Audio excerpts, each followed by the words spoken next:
2 weeks ago, I dropped out of college and came to Miami with one goal in mind: make $10,000. After 12 days and many ups and downs, we sit with $9,574. This is the final stretch. This is the Miami finale.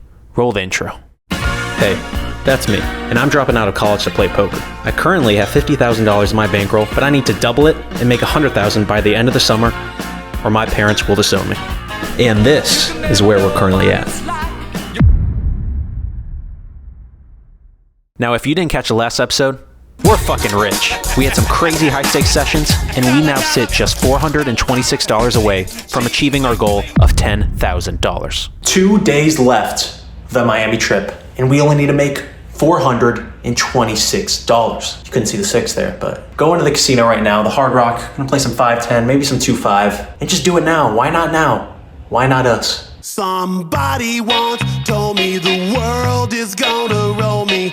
I ain't the sharpest tool in the shed. She was looking kind of dumb with her finger and her thumb in the shape of an L on her forehead. Well, we arrive at the casino at 6 p.m. feeling like an all-star. We buy in for $5K, and to our surprise, we go straight to the 5-10 tables. Usually those tables are full, so we have to start on the 2-5 or 1-2 tables. But it seems like today's our lucky day. We're feeling great, ready for a nice and easy session. The plan is to hit and run, make our $426, complete our goal, and get out of here. So we sit down at the table, and we see King Jack suited. This may be even quicker than I expected. We can end it on our first hand. But we completely missed the run out, fire off a bluff, and go down $600. Guess I should have known it wouldn't come easy.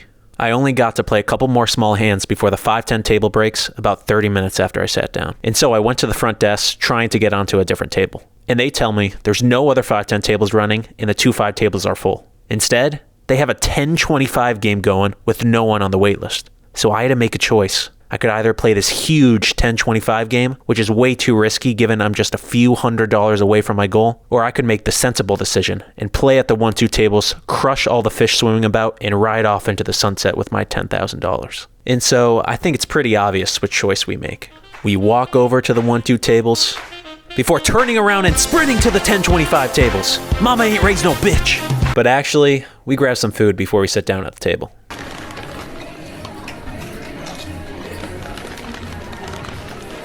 And now that we're properly energized, we slap our $4,760 stack at the big boy table, ready to end this challenge here and now. Here we go. We've got Queen 8 suited in the small blind, and it folds to us. We race to $75, and the big blind 3-bets us to $250.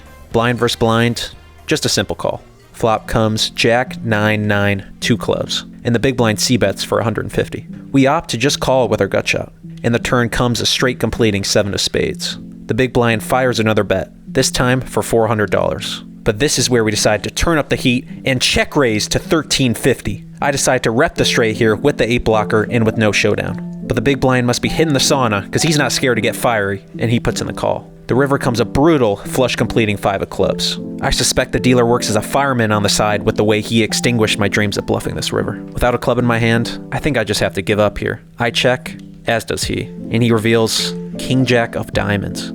A painful hand to see, as I definitely could have got him to fold had I jammed the river. We lose the 3.5K pot, and we are down to a 3.5K stack. After an uneventful hour, we look down at Pocket Queens! This is our time for redemption. The low jack, who happens to be a fellow vlogger, raises to $60. Hijack calls, and we squeeze to $240 in the cutoff. Only the low jack calls, and we go to a flop of Jack, 9, deuce, 2 diamonds. I bet in a round half pot sizing of $250. The low jack quickly calls.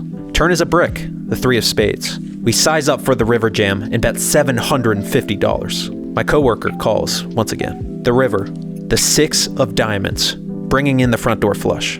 And as if we just loaded into a new Minecraft world, we're diamondless. Our opponent checks to us. We have about pot behind, and I think about jamming for a minute. Now I know this dude is pretty high on the spectrum.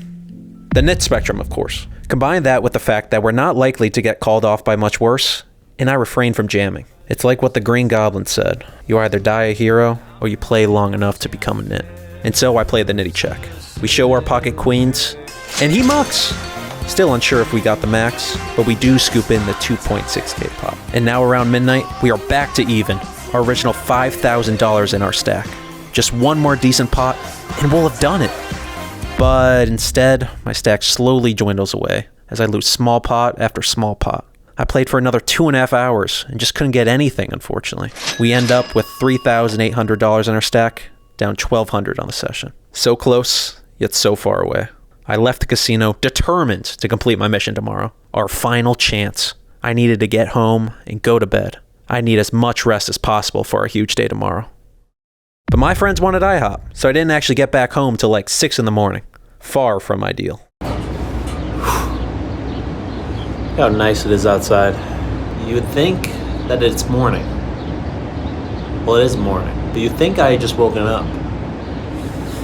Well, that's not the case here. We just got back from the casino, and as you can see, it's pretty light out. It's like 7 a.m. And yeah, about had to sleep. Only one day left in the Miami trip.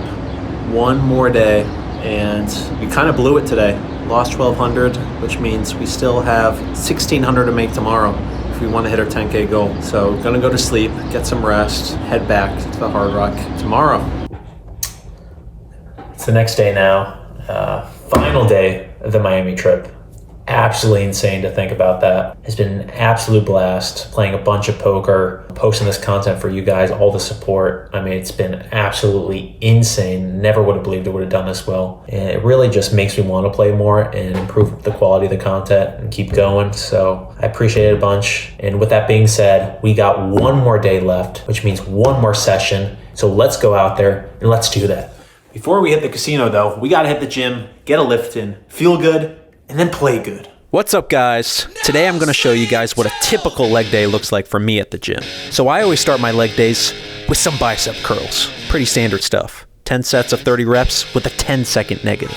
Now, I'm not really a science-based lifter, but the research recently has shown that this high-volume, tempo-focused training is game-changing. So once I'm warmed up, it's time to get into the meat and potatoes of our leg day. And of course, I'm talking about hammer curls. Only 8 sets of 30 reps for these, but I'll drop set down by 2 pounds until I get to body weight, and I can't lift my arms anymore. No pain, no gain. And to finish it off, it's not a leg day without walking to the squat rack, hitting a couple poses in the mirror, and then going to the preacher curl machine. Now, if you want to learn more, you can DM me on Instagram for one-on-one coaching and meal planning for only $10 a minute. All right, just got back from the gym, and I forgot to mention earlier, but gonna go out for dinner first before the casino, because I always play bad if I'm hungry. So let's go do it. Dinner time. Here at Osaka, and I'm gonna hit the tables later.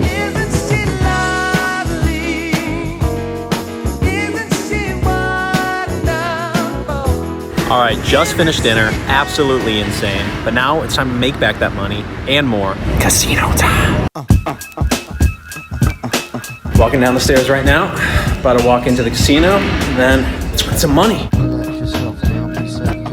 And now, it's time for the main event. Everything comes down to this one session. We arrive around 10 p.m., buy in for 5K, and get seated immediately at the 510 tables. Business as usual. And the first big pot we play might just be the one to take us over the edge. We've got 8-9 of spades in the low jack, and I raised to $30, the hijack and the cutoff call. And then the button squeezes to $225, but none of us back down, and all 3 of us call. We go 4 ways to a flop that comes king 9-5, 2 spades. The button c-bets for $300. I call, and the hijack and cutoff cower away and fold. Now it's heads up to the turn, which comes the 5 of hearts pairing the board. And kind of like me with my ex, I've got mixed feelings about that card.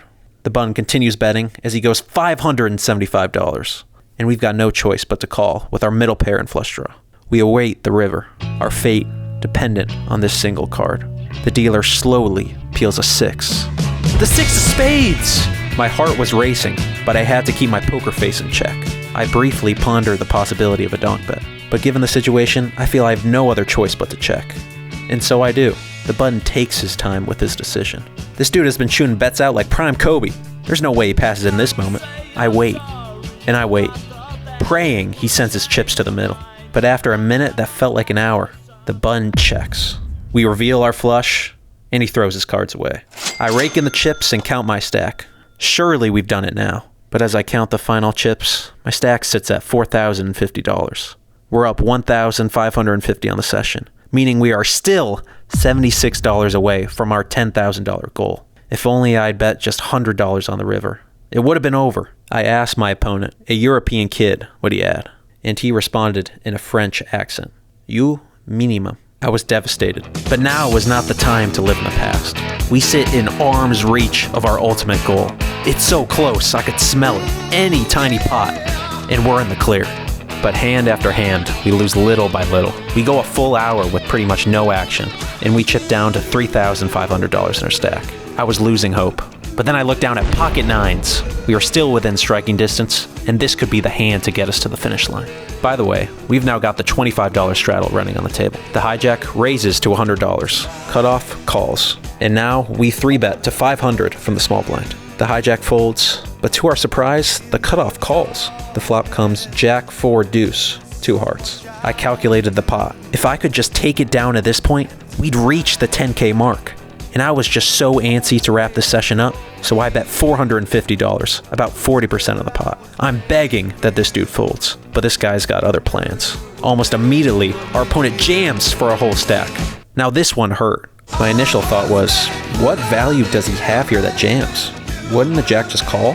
He never has any sets or 2 pairs. Things weren't adding up. I deduced that he probably has a flush draw. Issue is, even against a flush draw, we'd most likely just have 50% equity. I was desperate. I looked to my opponent and asked if he had a flush draw. He immediately shook his head and said no. I sensed honesty in his voice, and this guy wasn't the type of player to just blast. And so while my heart was telling me to call, my brain said fold, and fold I did.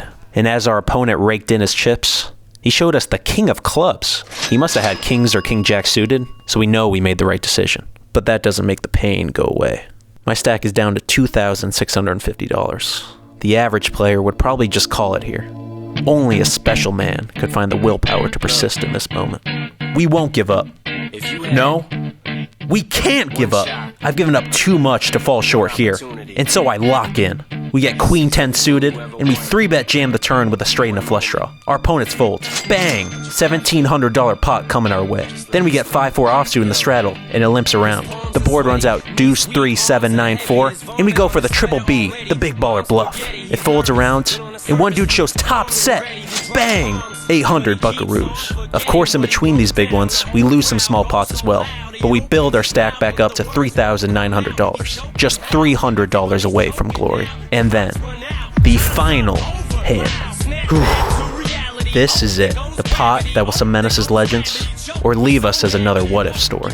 6-4 of spades, on the button, and the hijack raises to $60. The cutoff calls, I call, and the small blind and big blind call as well. 5 ways to the flop, and it comes 9-9-3, rainbow. It ends up checking around. The turn, the 6 of hearts. Small blind leads out for $130, and then the hijack, cutoff, and I call. The river, the 4 of diamonds. Now this is where things get serious. The small blind bets $225. The hijack quickly calls. And then the cutoff raises to $1,300. I sit back in my seat as I think a thought many wouldn't dare to think. A thought so unthinkable that I still think about how I thought it. Jamming. With 6-4, I block pocket 6s and pocket 4s, the 2 strongest hands in our opponent's ranges. Anyone with a 9 would have to snap fold, and even if someone had a straight or pocket 3s, they still should most likely fold. Would anyone expect someone to bluff this spot? Only a madman could be capable of doing such a thing, but the line between a madman and a genius is quite fine. And so, after 2 weeks of grinding, seeing the highest highs and the lowest lows, it all comes down to this. I take a deep breath, grab hold of my chips, and send them to the center of the table. All in. $3,600 shipped to the middle. The small blind hijack snap fold, and the cutoff immediately stands up, completely flabbergasted. He was going through it, but then he said the last thing we wanted to hear. I don't think I'm gonna fold, and I'm not trying to knit really like punchy either, but fuck. He must have had at least a straight, but most likely pocket 3s. I was sweating bullets. Each second that passed was agonizing. One guy at the table kept asking what he had. I have better than a 9. Better than 9? I have better than a straight too, bro. Oh, pocket 3. He had a boat, as I suspected, but he was still on edge. I had no idea what he was going to do. If he folds, we'd crush our goal of $10,000, return home as winners, and be the happiest man in the world. But if he called, we'd lose thousands, a hole too insurmountable to climb out of. We would have failed our mission. And then, he made his decision. With our entire Miami trip on the line, our opponent calls. Oh, you have 23. No. Oh my god, that's that bluff. Oh my god. I thought I could get you off that. I'm calling you. Challenge failed.